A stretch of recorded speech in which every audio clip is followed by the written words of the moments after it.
नमस्कार, मी सतीश मुळे. KTVच्या कोकण वार्तामध्ये आपलं मनापासून स्वागत. पाहूया ठळक घडामोडी. प्रदूषण कमी करणे व पारंपरिक ऊर्जा उद्योगधंद्याकरिता देण्यासाठी महावितरणने नवीकरणीय ऊर्जा निर्मितीवर भर देणे काळाची गरज. जिल्हाधिकारी डॉक्टर BN पाटील यांनी केले आवाहन. तांत्रिक बिघाडामुळे भाटीमिरी या समुद्रकिनारी अडकलेले बसरा नामक जहाज 2 वर्षापासून त्याच ठिकाणी खात आहे समुद्राच्या लाटांचा मारा.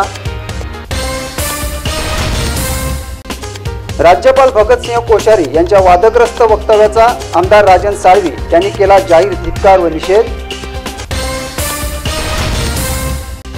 आणि तटरक्षक दलातर्फे रत्नागिरी येथे काढण्यात आली जनजागृतीपर सायकल रॅली. बातम्या विस्ताराने पाहण्यापूर्वी घेऊया एक छोटीशी विश्रांती. समंदर की गोद में पला है तू, अंगड़ाई लेते ही लहरें शुरू. आज यौवन की मस्ती छोड़, ले चलता हूं तुझे एक नए मोड़.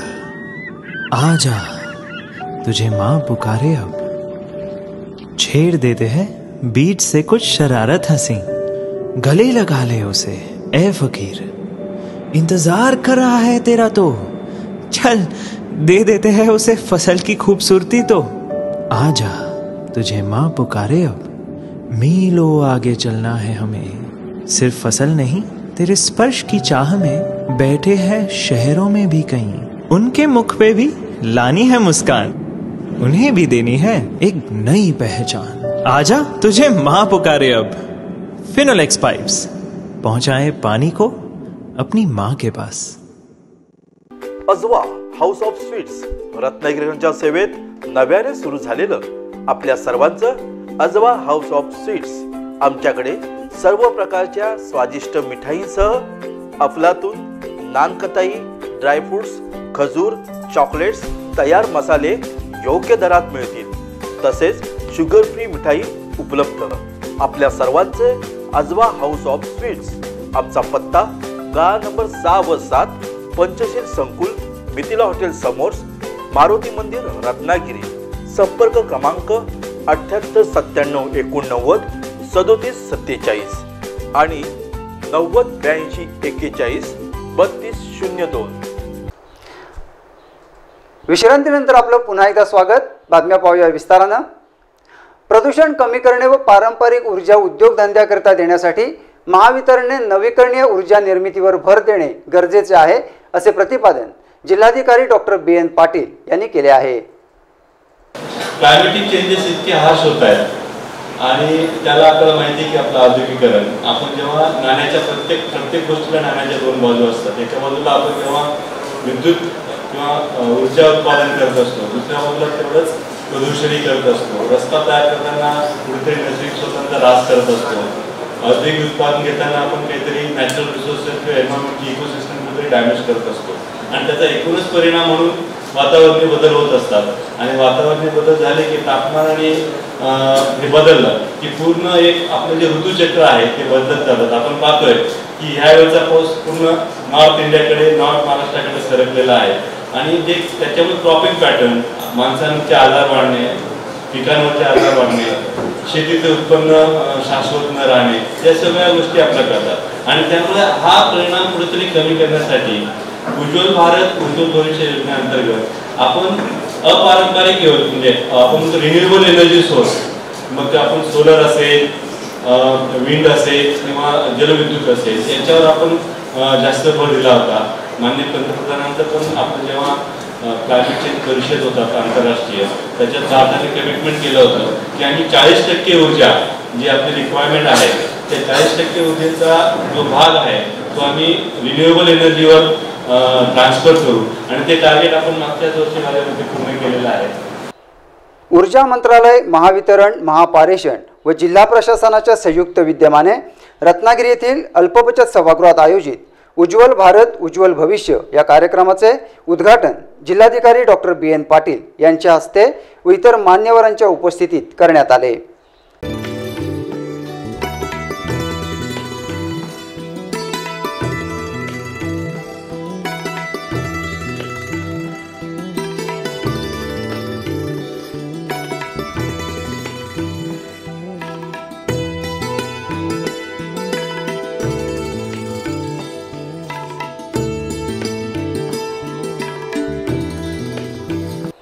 प्रभारी अधीक्षक अभियंता नितीन पळसुले देसाई यांनी व्यासपीठावरील मान्यवरांचे स्वागत करून आपले प्रास्ताविकपर विचार व्यक्त केले।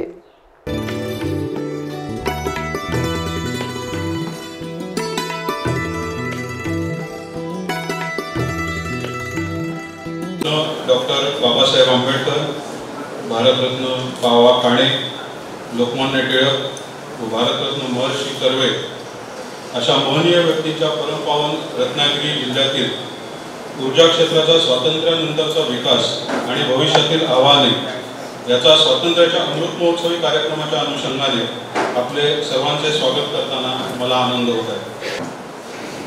रत्नागिरी जिल्हा हा निसर्गाचे वरदान लाभलेला जिल्हा आहे, परंतु याच डोंगरदऱ्यांचे निसर्गाचे प्रचंड आव्हान विद्युत क्षेत्रासमोर कायमच राहिले आहे। मधु मंगेश कर्णिक यासारख्या साहित्यिकांनी देखील इथल्या विखुरलेल्या वस्तीचे वर्णन अत्यंत प्रभावीपणे केलेले आहे। या विखुरलेल्या गावातील विविध वस्त्यां व आडीवस्त्यांवरील शेवटच्या घरापर्यंत शेवटच्या शेतीपंपापर्यंत वीज पोहोचवणे अत्यंत परिश्रमाचे आणि जिद्द व कौशल्याची परीक्षा घेणारेच आहे। परंतु पूर्वीचे महाराष्ट्र राज्य विद्युत मंडळ आणि सध्याचे महावितरण या परीक्षा सातत्याने प्रथम श्रेणीत उत्तीर्ण होत आले आहेत। याचाच परिणाम म्हणून जवळपास 5,06,000 घरगुती, 19,000 शेतीपंप आणि 42,000 औद्योगिक, व्यावसायिक व 15,000 इतर आस्थापनांना महावितरण तर्फे यशस्वीपणे विद्युत पुरवठा पोहोचवण्यात आलेला आहे। खासदार विनायक राऊत यांनी व्हिडिओद्वारे शुभेच्छा संदेश दिला। नमस्कार।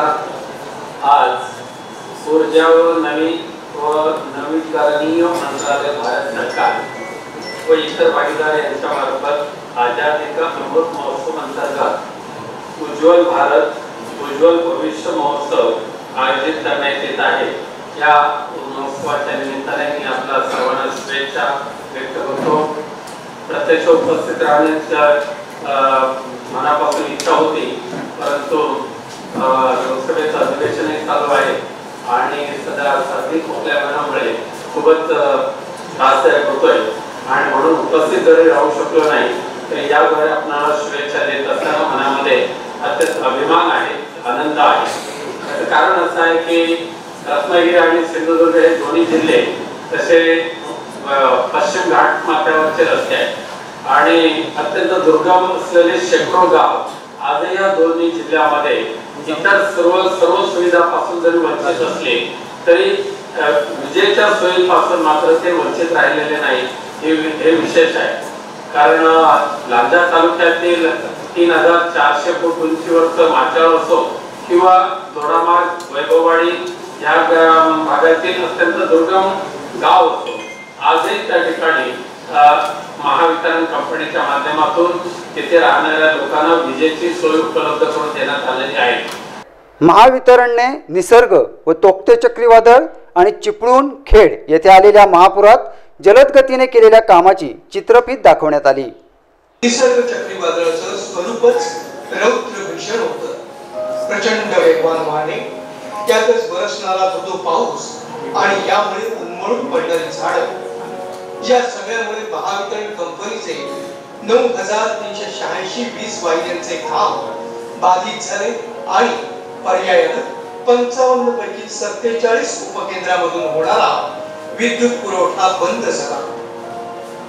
यामुळे संपूर्ण रत्नागिरी जिल्ह्यातील 4,14,694 वीज ग्राहकांचा वीज पुरवठा खंडित झाला।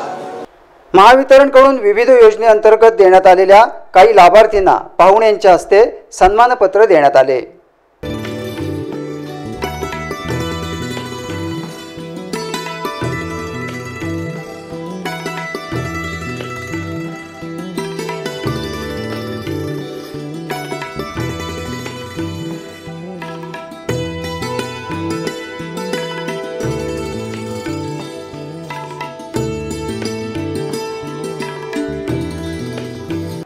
महावितरणचे कोकण मंडळाचे मुख्य अभियंता विजय भटकर, जिल्हा परिषदेचे अतिरिक्त मुख्य कार्यकारी अधिकारी परीक्षित यादव, उपजिल्हाधिकारी शुभांगी साठे, जिल्हा नियोजन अधिकारी सत्यविनायक मुळे आदी अधिकारी आणि महावितरणचे कर्मचारी मोठ्या संख्येने उपस्थित होते।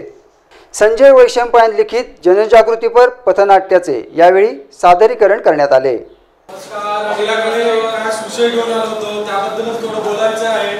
कर्डेकर मास्तर, आम्ही या गावचे सरपंच, तुम्ही विषय आमच्याकडेच घेऊन येणार ना? काय अडचणीचा विषय होता की शाळेच्या कार्यक्रमासाठी पैसे वगैरे हवेत? तुम्ही म्हणजे नेहमी आम्हाला खर्चाच्या विषयात टाकता. बोला आता. तसं नाही सरपंच साहेब, आपल्या गावातली मुलं शाळेत येत नाहीये. आता वरिष्ठ अधिकारी देखील मला त्याबाबत विचारायला लागले. त्यातच आता हा मेमो आला आहे. आपणच यावर काहीतरी मार्ग काढला पाहिजे. हो, शाळेची पोरं येत नाही, याला मी काय करू? काय पौष्टिक खिचडी बिचडी देताय ना ते ना, की मारताय सोडताय पोरांना? नाही नाही सरपंच साहेब, योग्य पोषण आहार देतोय. मारजोड बदल असं काही करत नाहीये. आता अभ्यासापुरतं थोडंफार बोलायला लागतंय तेवढंच. आपण जरा त्या वाडीतल्या किसन जोरोशी बोलून घेतलं तर बरं होईल. बघूया त्याची आपल्याला काय मदत होते का शाळेचा पट वाढायला. किसन भाऊ इथेच होते, बोलूया त्यांना. ओ किसन भाऊ, जोरदार टाळ्या झाल्या पाहिजे किसन भाऊ. यावेळी महावितरणच्या अधिकारी आणि कर्मचाऱ्यांनी समूह गीताचे सादरीकरण केले.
जून 2020 रोजी तांत्रिक बिघाडामुळे भाटीमिरा समुद्रकिनारी अडकलेले बसरा हे जहाज 2 वर्षापासून त्याच ठिकाणी समुद्रांच्या लाटांचा मारा खात उभे असल्याचे दिसून आले आहे.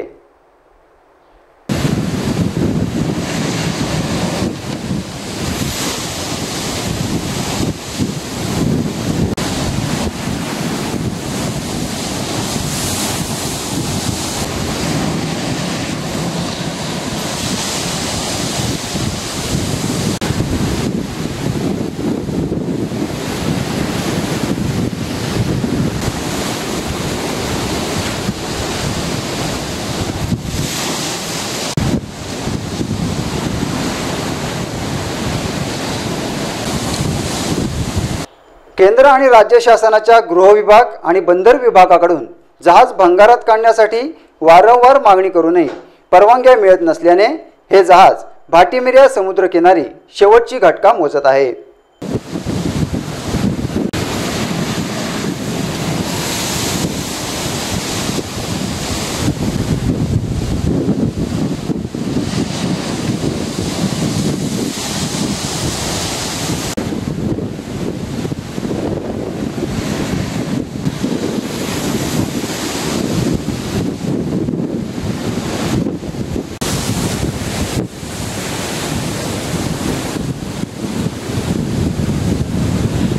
मिऱ्या किनाऱ्यावर रुतलेल्या जहाजामध्ये शेकडो टन डिझेल होते, परंतु ते समुद्रात पसरू नये म्हणून योग्य वेळी बाहेर काढण्यात आले असले तरी भाटीमिऱ्या समुद्रकिनारी अडकलेले बसरा नामक जहाज मात्र मागील 2 वर्षापासून त्याच ठिकाणी अडकून पडले असल्याने धूपप्रतिबंधक बंधारा उभारण्यासाठी अडचण निर्माण झाली आहे.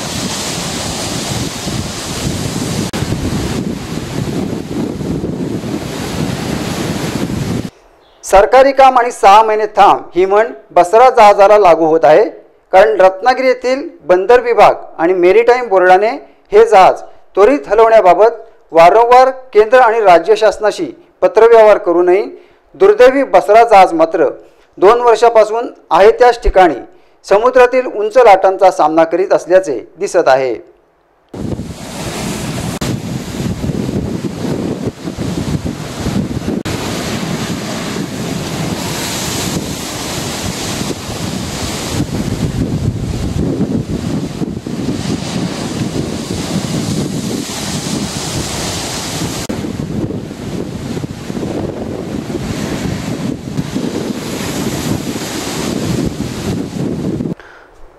महाराष्ट्राचे राज्यपाल भगतसिंह कोश्यारी यांनी मराठी माणसाविषयी केलेल्या वादग्रस्त विधानाचा आमदार राजन साळवी यांनी निषेध करीत जाहीर टीका केली आहे. महाराष्ट्रामधल्या मराठी माणसांच्या बद्दल या महाराष्ट्र राज्याचे जे राज्यपाल आहेत त्यांनी जे वक्तव्य केलेलं आहे ते निषेधार्थ आहे. या राज्यपालांचा ही आमची शिवसेना यासाठी निषेध करत आहे. त्या महाराष्ट्राला वेगळी परंपरा आहे. छत्रपती शिवाजी महाराजांचा हा महाराष्ट्र आहे. वंदनीय शिवसेना प्रमुख बाळासाहेब ठाकरेंचा महाराष्ट्र आहे. या मराठीमुळे मराठी माणसांचा महाराष्ट्र आहे आणि महाराष्ट्रामधली ही मुंबई होण्यासाठी 106 हुतात्म्यांनी बलिदान दिलेलं आहे. अशा बलिदान दिलेल्या आमच्या दिग्गज नेत्यांचा महाराष्ट्र आहे आणि अशा महाराष्ट्राबद्दल त्या राज्याचे राज्यपाल अशा तऱ्हेचं वक्तव्य जर असेल तर त्यांचा एक निषेध केलाच पाहिजे. माननीय शिवसेना पक्षप्रमुख उद्धव साहेबांनी बोलल्याप्रमाणे ह्या माणसाला जोड्याने आणलं पाहिजे अशा तऱ्हेची आमच्या ठिकाणी भूमिका आहे. हे राज्यपाल काय म्हणतात, गुजराती मुंबईतून निघून गेले तर आमचा हा मराठी माणूस शांत होईल, गरीब होईल, त्याचं नुकसान होईल. अरे जायचं तुम्ही जायचं जा, पण आमच्या महाराष्ट्राला तुम्ही हात लावू शकत नाही. मराठी माणूस हा वंदनीय शिवसेना प्रमुखाने शिवसेनेने जिवंत ठेवलेला आहे. हा असाच महाराष्ट्रामधला आमचा भगवा झेंडा, आमचं हिंदुत्व मराठी हे निश्चितपणे पुढे पुढे जाणार. आणि म्हणून याकरता या महाराष्ट्र राज्यपालांचा आपण ज्या निषेध केला पाहिजे. भविष्यातल्या कालखंडामध्ये महाराष्ट्रामधल्या असलेल्या रत्नागिरी जिल्ह्यामध्ये ह्या परिसरामध्ये राज्यपाल आला तर तुम्ही आम्ही ह्याला फिरू देणार नाही, ही भूमिका. लांजा येथे आयोजित राज्यपालांच्या निषेध व धिक्कार कार्यक्रमामध्ये शिवसैनिकांनी घोषणा देत परिसर दणाणून सोडला. मराठी माणसाचा अपमान करणाऱ्या राज्यपालांचा मराठी माणसांचा अपमान करणाऱ्या राज्यपालांचा निषेध असो निषेध असो.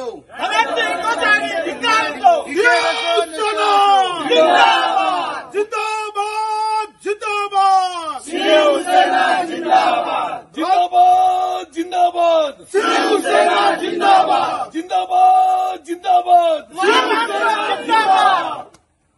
उद्धव साहब आगे बढ़ो, हम तुम्हारे साथ हैं. उद्धव साहब आगे बढ़ो, हम तुम्हारे साथ हैं. आझादी का अमृत महोत्सवाचे औचित्य साधून रत्नागिरी येथील तटरक्षक दलातर्फे सायकल रॅलीचे आयोजन करण्यात आले होते.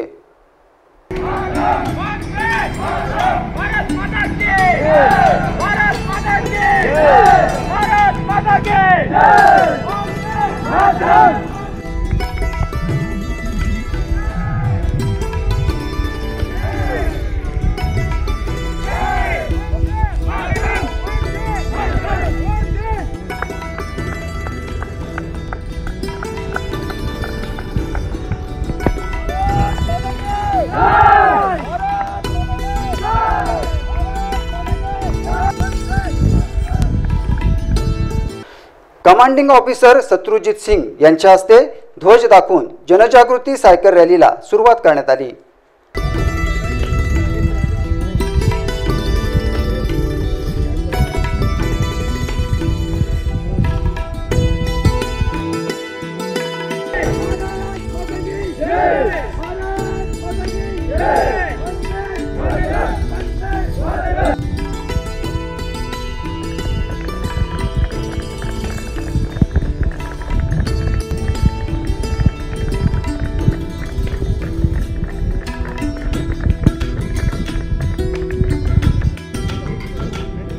सुमारे 75 किलोमीटरचा मार्ग पूर्ण करणाऱ्या तटरक्षक दलाच्या सायकल रॅलीमध्ये 75 जवान सहभागी झाले होते।